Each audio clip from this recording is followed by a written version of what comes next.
Greetings shippers, welcome back, and it's time to explore another crack ship. Or is it? For once, I remember that I have social media, so if you're interested, follow me on it. Side note, yes, my hair is curly today. Now you know my secret. I was Miss Frizzle the whole time. Today we have a ship that takes us to a place where one doesn't often expect to find ships. That is the realm of horror.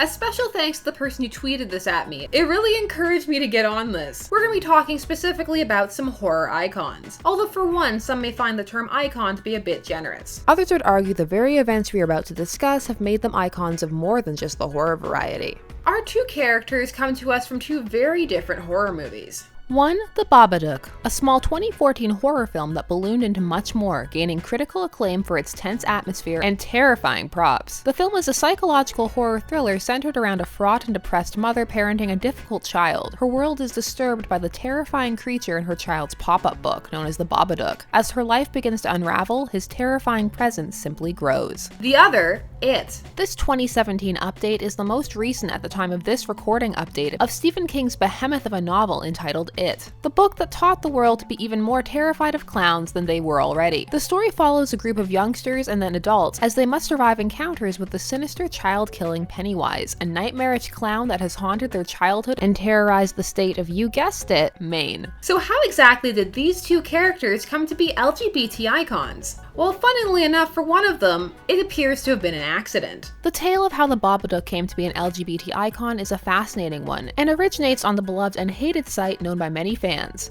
Tumblr. There in October of 2016, a poster Ian wrote the following: "Whenever someone says the Babadook isn't openly gay, it's like, did you even watch the movie?" This post was quickly shared around and gained popularity, with many embracing this concept either facetiously or in earnest, attempting to read the film as a queer coming out tale. This discussion became known as the Baba Discourse, a depending upon who was involved, gentle mocking or complete lambasting of what some view as the excessive social discourse surrounding pop culture material. Of course, it had some confused by it, claiming that it was just a film. However, this concept was off, gaining momentum as another post surfaced showcasing the film miscategorized, or in the case of supporters properly categorized, as an LGBT film. It is unclear whether this was an actual Netflix error, but signs point to it being a clever manip. This post became picked up by some sources as the origin of the entire affair, some coming to view it as the genesis of the meme. Come June, during Pride celebrations, the Babadook was a staple feature, as cosplay, posters, and fan art.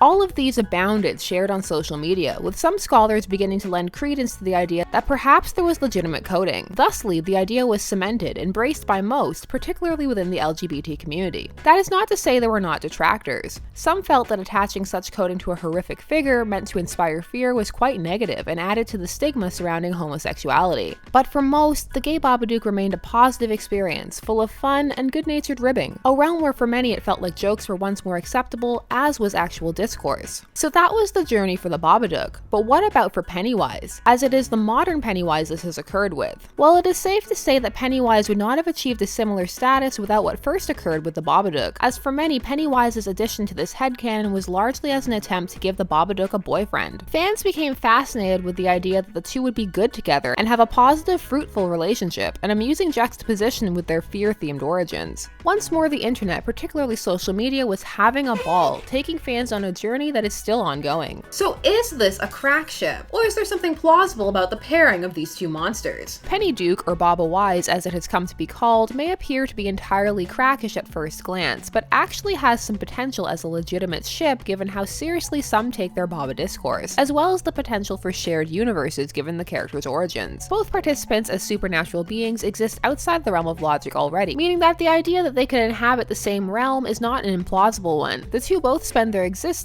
terrorizing others. For those who require some kind of nudge in that direction in canon, King's work is known for sharing creatures across his bookverse, oftentimes ones you wouldn't expect. If this ship shows us anything, it's that sometimes the internet is a truly marvelous place. Just in time for Halloween. Unless you're not watching at Halloween, in which case, just in time. It's just in time. It is always the time for a pairing like this. While there is definitely a strong humor element to this ship, a staple for most crack pairings, it has more substance than than many, and with the rate people are coming to embrace it, it may soon produce some more serious fan material. Not that some of what has already been produced isn't quite lovely. A fun potential for this pairing is all the fluff horror crossovers it could inspire. Just two monsters going out on a date to kill some children and terrorize some mothers, maybe shapeshift into a giant arachnid. It is a small but enthusiastically supported ship, with the potential to burgeon into something more if people outside of Twitter pick it up. So far this ship is just beginning to build, so we'll see how it goes. Will it be a cloak/coat situation, just a flash in the pan then gone, or is this the start of something new? How do you guys feel about this pairing? Is it inspiring you to pair more classic horror characters together? If so, who would they be? Let me know down below. This has been Shipper's Guide to the Galaxy. Thanks so much for watching. Don't forget to like, share, comment, and subscribe. Follow me on Twitter to stay up to date or just hang out. Also, special thanks to all my patrons for helping make this possible, names on the side, and as always, stay tuned, for there are as many ships out there as there are stars in the sky.